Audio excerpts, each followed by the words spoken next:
3 साल के राजू को गोद में खिलाते हुए माला ने अपनी बहन सोनू से कहा, सोनू, पता नहीं क्यों मुझे कभी कभी ऐसा लगता है जैसे राजू हमारी संतान नहीं।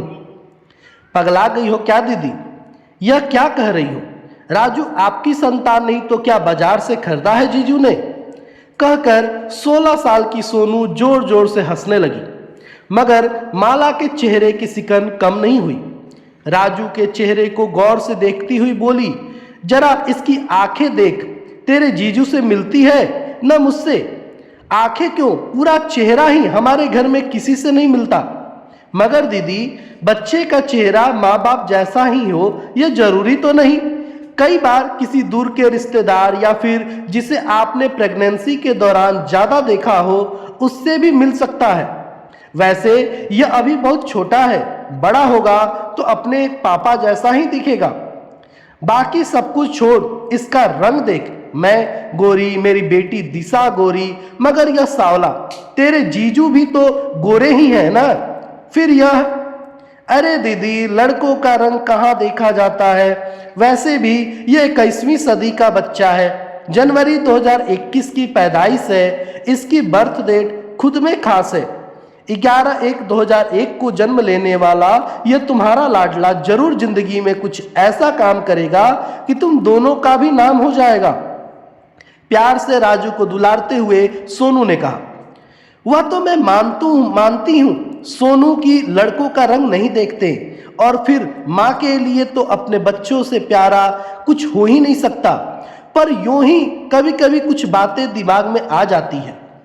याद है दीदी, इसके जन्म वाले दिन जीजू कितने खुश थे। इसे बाहों में लेकर झूम उठे थे। बेटा हुआ है, इस बात की खुशी उनके चेहरे पर देखते ही बनती थी। मुझे तो लगता है जैसे जीजू इस पर जान छिड़कते हैं, और एक तुम हो जो इसे। देख सोनू, जान तो मैं भी छिड़कती हूँ, पर कभी कभी संदेह सा होता है। मैं तो बच्चे को जन्म देकर बेहोश हो गई थी। बाद में तेरे जीजू ने ही इसे मेरे बाहों में डाला था। तभी दरवाजे पर दस्तक हुई। सोनू ने दरवाजा खोला तो सामने अपने जीजा दिनेश को देखकर मुस्कुरा उठी। दिनेश की आवाज सुनते ही नन्हा राजू माँ की गोद से छिटक कर बाहर भागा और बाप की बाहों में झूल गया। दिनेश ने तुरंत अपने साथ लाया हुआ चॉकलेट उसके नन्हे हाथों में थमा दिया। सोनू मुस्कुराते हुए बोली, यह एक बाप बेटे का मिलन। दीदी देख लो अपनी आंखों से, तुम्हारा राजू अपने बापू से कितना प्यार करता है। माला ने एक ठंडी आह भरी और पुराने ख्यालों में खो गई। उसे याद आ रहा था जब वह दिन जब दिशा पैदा हुई थी। घर में एक अनकही सी उदासी पसर गई थी। सास ने बुरा सा मुंह बना लिया था। उस पर दिनेश भी खुश नहीं थे। बच्ची को गोद में उठाकर चूमा भी नहीं, बस दूर से ही देखकर चले गए थे। माला मानती है कि घर में सब लड़के की बाट जो रहे थे, मगर इसका मतलब यह तो नहीं कि बेटी को प्यार ही न करे, उसके साथ सौतेला व्यवहार किया जाए। आज दिशा 5 साल की हो गई है, पर मजाल है कि कभी दिनेश उसके लिए चॉकलेट भी लेकर आए हों। बेटे के पीछे ऐसा भी क्या पागलपन कि बेटी को बिल्कुल ही इग्नोर कर दिया जाए। वक्त यूं ही गुजरता रहा। माला को 2 बेटियां और हुई। हर बार सास और पति का मुरझाया चेहरा उसे अंदर तक तोड़ देता। राजू दादी और पापा की आंखों का तारा था। वह अब स्कूल जाने लगा था और जिद्दी भी हो गया था। स्कूल से उसकी बदमाशियों की शिकायतें अक्सर आने लगी थी। माला अक्सर सोचती कि उसका बेटा तीनों बेटियों से कितना अलग है। कभी कभी मन में शक गहराता कि क्या वाकई वह उसका बेटा है। फिर मन को समझा लेती कि हो न हो यह सब उसे मिलने वाले हद से ज़्यादा प्यार दुलार का नतीजा हो। दिनेश इन शिकायतों के प्रति आंख मूंद लेता।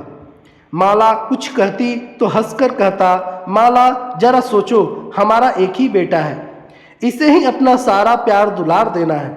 आखिर बुढ़ापे में यही तो हमारे काम आएगा। ऐसा क्यों कह रहे हो? तुम्हें ऐसा क्यों लगता है कि बेटियां काम नहीं आएगी? क्यों माला, क्या तुम कभी अपनी माँ के काम आ सकी? तुम तो इतना दूर हो मायके से, बताओ कैसे काम आओगी? इस तरह हमारी बच्चियां भी कल को ब्याह कर बहुत दूर चली जाएंगी। जमाने की रीत है, फिर हम चाहेंगे तो भी उन्हें अपने पास नहीं बुला सकेंगे।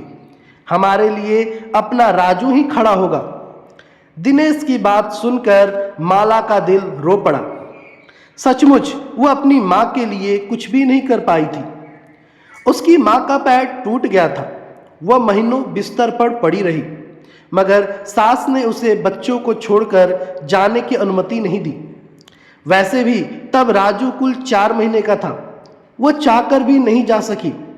दिनेश भले ही कड़वा बोल रहा था, मगर कहीं ना कहीं यही सच था। समाज ने बेटियों को पैरों में बेड़ियां जो डाल रखी है। माला अक्सर राजू को पढ़ाते हुए सोचती कि वो अपनी बेटियों को भी खूब पढ़ाएगी। बड़ी बेटी को दिनेश ने 8वीं के बाद घर पर बैठा दिया था और उसके लिए लड़के की तलाश शुरू कर दी थी, मगर दोनों छोटी बेटियों को आगे पढ़ाने के लिए माला अड़ गई। वक्त गुजरता गया। राजू ने 12वीं पास कर ली। बाकी विषयों में साधारण होने के बावजूद वो मैथ्स में काफ़ी तेज निकला। पूरे खानदान में कोई भी मैथ्स में इतनी अच्छे नंबर नहीं लाया था। राजू के नंबर इतने अच्छे थे कि दिनेश ने उसे इंजीनियरिंग पढ़ाने की ठान ली। एक अच्छे कॉलेज में दाखिला और फीस के लिए बाकायदा उसने रुपयों का इंतजाम भी कर लिया था। मगर कुछ समय से राजू को कई तरह की शारीरिक परेशानियां महसूस होने लगी थी। उसे आजकल आंखों से धुंधला दिखने लगा था। एक आंख की रोशनी काफी कम हो गई थी। बराबर हाथ पैर सुन्न होने लगे थे। बोलने में भी कई बार कठिनाई होने लगी। उसने घर वालों को ये सारी बातें नहीं बताई थी। इंजीनियरिंग एंट्रेंस टेस्ट से ठीक एक दिन पहले वह अचानक लड़खड़ाकर गिर पड़ा। माला ने हड़बड़ाकर उसे उठाया तो वह रोने लगा। क्या हुआ बेटे? माला ने घबराकर पूछा। तो उसने बड़ी मुश्किल से अपनी सारी तकलीफों के बारे में विस्तार से बताया। तब तक दिनेश भी आ गया था। उसने देर नहीं की और तुरंत बेटे को डॉक्टर के पास ले। डॉक्टर ने कई तरह के टेस्ट लिख दिए। जांच के बाद पता चला कि उसे मल्टीपल स्क्लेरोसिस की समस्या है। मल्टीपल स्क्लेरोसिस एक ऑटो इम्यून डिजीज है जिसमें सेंट्रल नर्वस सिस्टम प्रभावित होता है। इसमें देखने, बात करने, चलने और ध्यान एकाग्र करने से जुड़ी समस्याएं पैदा होती हैं। इंसान अपना संतुलन खो बैठता है। इससे पीड़ित व्यक्ति कई बार लकवे का शिकार भी हो जाता है। डॉक्टरों के मुताबिक राजू के शरीर का एक हिस्सा आंशिक रूप से लकवाग्रस्त भी हो गया था। यह बीमारी कभी भी पूरी तरह ठीक नहीं हो पाती। राजू की बीमारी काफी गंभीर हालत में पहुंच चुकी थी और लाखों रुपए का खर्च आना था। राजू पूरी तरह ठीक हो सकेगा या नहीं, इस बारे में भी श्योर नहीं कहा जा सकता था। इस बीच डॉक्टर ने दिनेश और माला को डीएनए टेस्ट कराने की बात कही। यह टेस्ट राजू की बीमारी बेहतर ढंग से समझने और सही इलाज के लिए जरूरी था। माला तो तुरंत तैयार हो गई, मगर दिनेश टेस्ट कराने से आनाकानी करने लगा। माला ने लाख कहा, मगर वो तैयार नहीं हो रहा था। बाद में जब डॉक्टर ने इस टेस्ट की आवश्यकता बताते हुए दिनेश को समझाया तो हार कर टेस्ट कराने को तैयार हो गया। जब टेस्ट की रिपोर्ट आई तो सब दंग रह गए। रिपोर्ट के मुताबिक दिनेश और माला राजू के माँ बाप नहीं थे। माला ने सवालिया नजरों से पति की तरफ देखा तो दिनेश अनजान बनते हुए वहां से चला गया। शाम को घर लौटा तो माला ने एक बार फिर पति से राजू के जन्म का राज पूछा तो दिनेश फूट फूट कर रोने लगा। माला ने उसे सहारा दिया तो उसके कंधों पर सिर रखता हुआ दिनेश बोला, माला, माँ की बहुत इच्छा थी कि हमारा भी एक बेटा हो। ऐसा ही कुछ मैं भी चाहता था, मगर दूसरी बेटी को जन्म देकर जब तुम बेहोश हो गई तो मैंने देखा कि उसी वार्ड में एक महिला ने बेटे को जन्म दिया था। उसके 2 बेटे पहले से थे। मेरा मन डोल गया। मैंने उस बच्चे के बाप से बात की। बेटी के बदले बेटा लेना चाहा तो उसने साफ इनकार कर दिया। फिर मैंने एक मोटी रकम का लालच दिया। थोड़ा सोच विचार कर वो तैयार हो गया। हम दोनों ने जल्दी जल्दी अपने बच्चे बदल लिए। मेरी गोद में राजू आ गया। उसे पाकर मैं बहुत खुश था। मुझे उसकी जाति की परवाह थी और न खानदान की। मेरे लिए तो इतना ही काफी था कि वो एक लड़का है और अब से मेरा बेटा कहलाएगा। यह कहते कहते दिनेश फिर से रोने लगा और माफी मांगता हुआ आगे बोला, माला मुझे माफ कर दो। बेटे की चाह में मैं बावला हो गया था। अपनी बिटिया किसी और को सौंपकर दूसरे का बच्चा घर ले आया। शायद इसी बात की सजा मिली है मुझे। ऐसा मत कहो दिनेश, अब जो हो गया सो हो गया। शायद इसी वजह से मुझे अक्सर संदेह होता था कि यह बच्चा मेरा नहीं। बचपन में इसे सीने से लगाने पर वह आत्मिक तृप्ति नहीं मिलती थी जो अपने बच्चे को लगाने पर मिलती है। तुमने जो भी किया सासू माँ के खुशी के लिए किया, मगर याद रखो खुशी खरीद कर नहीं मिल सकती। जो हमें मिला है हमें उसी में खुश रहना चाहिए। माँ बाप की ये सारी बातें कमरे के बाहर खड़ी माला की छोटी बिटिया ने सुन ली। उसने बड़ी बहन को भी सारी बातें बता दी। दोनों बिटिया चुपके चुपके कमरे में दाखिल हुई। दिनेश ने उन्हें अपनी बाहों में भरते हुए कहा, माला जो हुआ उसे भूल जाओ, मगर मैं अब अपने किए का प्रायश्चित करना चाहता हूं। अब तक अपनी दोनों बेटियों का हक मारता रहा, मगर अब और नहीं। राजू के इलाज पर लाखों रुपए खर्च होंगे। वे रुपए हमारे बच्चियों के हक के हैं। वह कभी ठीक हो सकेगा या नहीं यह भी श्योर नहीं कहा जा सकता। हमें राजू को अपनी जिंदगी से निकाल देना चाहिए, यही सबके लिए अच्छा होगा। माला दिनेश का चेहरा देखती रह गई। दोनों बेटियों ने भी पिता की हाँ में हाँ मिलाई। जब राजू भैया हमारे अपने भाई हैं ही नहीं तो फिर हमारे घर में क्यों हैं? चुप कर नैना, अचानक माला चीखी। फिर पति की तरफ देखती हुई बोली, यह क्या कह रहे हो तुम? एक गलती सुधारने के लिए उससे बड़ी गलती करना चाहते हो? इतना बड़ा अपराध करना चाहते हो? क्या ऐसा करने पर तुम्हारा दिल तुम्हें कोसेगा नहीं? जिस बच्चे को आज तक हम अपना बच्चा मानकर इतने लाड प्यार से पालते आ रहे हैं, आज अचानक वो पराया हो गया। क्या उसकी बीमारी का बहाना बनाकर हम उसे अकेला छोड़ देंगे? बड़ी बेटी ने कंधे उचकाते हुए कहा, देखो ना माँ, आज तक हमारे हिस्से का लाड़ प्यार और सुख सुविधाएं भी भाई को मिलती रही। भाई को आपने अलग कमरा दिया, अच्छे से अच्छे स्कूल में पढ़ाया, ट्यूशन लगवाया, उनकी हर जरूरत बढ़ चढ़कर पूरी की, मगर सब बेकार हो गया ना। अब तो वे उम्र भर उठ ही नहीं पा सकेंगे, फिर इलाज का क्या फायदा? जाने दो भाई को, कहीं छोड़ आओ उन्हें। वे आपका खून भी तो नहीं, फिर बेकार घर में रखकर इलाज में रुपए लगाने का क्या फायदा? वाह बेटे, आप तो इतने बड़े हो गए कि हर चीज में फायदा देखने लगे। मैं भी फायदा देखती तो बेटियों को पढ़ाती ही नहीं। फायदा क्या है, वे तो ससुराल चली जाएंगी ना। बचपन से जिस भाई की कलाई में राखी बांधती आ रही हो, आज वो पराया हो गया। रिश्ते क्या केवल खून के होते हैं? भाई से तुम लोगों का दिल का कोई रिश्ता नहीं। माँ ऐसी इमोशनल बातें कह गई, हमें उलझाओ मत। यह सच यही है कि भाई हमारा नहीं और अब उम्र भर हमें उसकी सेवा करनी पड़ेगी। वह उठ भी नहीं सकेगा। ऐसे में लॉजिक क्या कहता है? यही ना कि इन्हें कहीं छोड़ाओ। बेटी की बातें माला के कानों में जहर जैसी चुभ रही थी।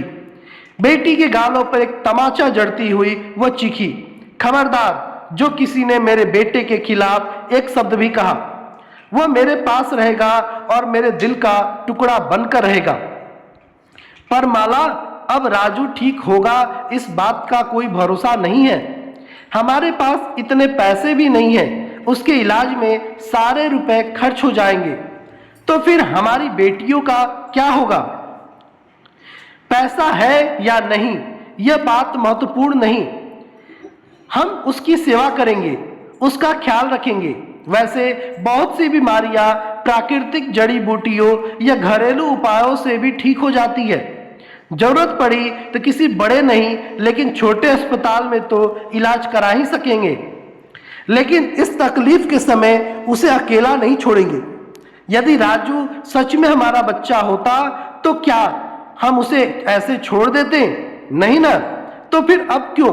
राजू मेरी बेटियों का हक नहीं मार रहा, उसे अब तक अपना बच्चा मानकर पाला पोसा है, तो आगे भी वह मेरा ही बेटा रहेगा। भूले से भी मुझे मेरे बच्चे से जुदा करने की बात न सोचना। और हाँ, तुम में से कोई भी राजू से इस सच्चाई के बारे में नहीं बताएगा। माला ने अपना फैसला सुना दिया था। वो कभी प्यार भी करता, आज वे सारे रिश्ते बेगाने हो चले थे। अचानक ही वो तड़प कर चीखा, माँ इधर आओ माँ। माला दौड़ती गई, पीछे पीछे पिता और बहनें भी उसके कमरे में आ गए। राजू माँ का हाथ थामकर रोते हुए टूटे फूटे शब्दों में कहने लगा, माँ आज तक मैंने जितनी भी गलतियां की उनके लिए आप सब मुझे माफ कर दो। और माँ मेरी बहनों पर आप नाराज मत होना। मेरी बहनें जो कह रही हैं और पापा ने जो कहा वो सही है। कहीं छोड़ आओ मुझे, किसी धर्मशाला या आश्रम में पड़ा रहूंगा। आप लोगों को परेशान नहीं करना चाहता।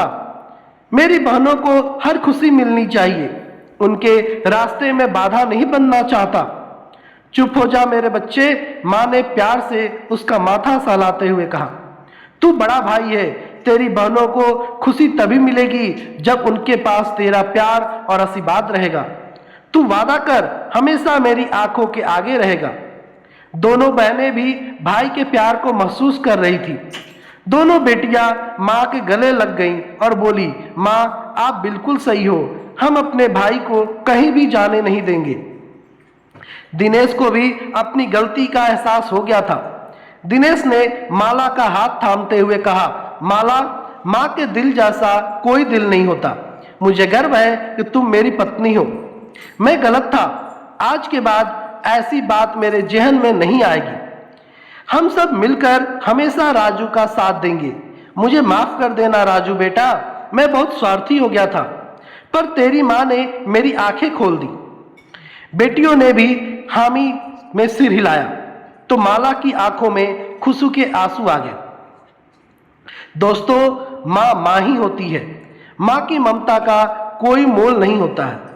Happy mother's day. Thank you.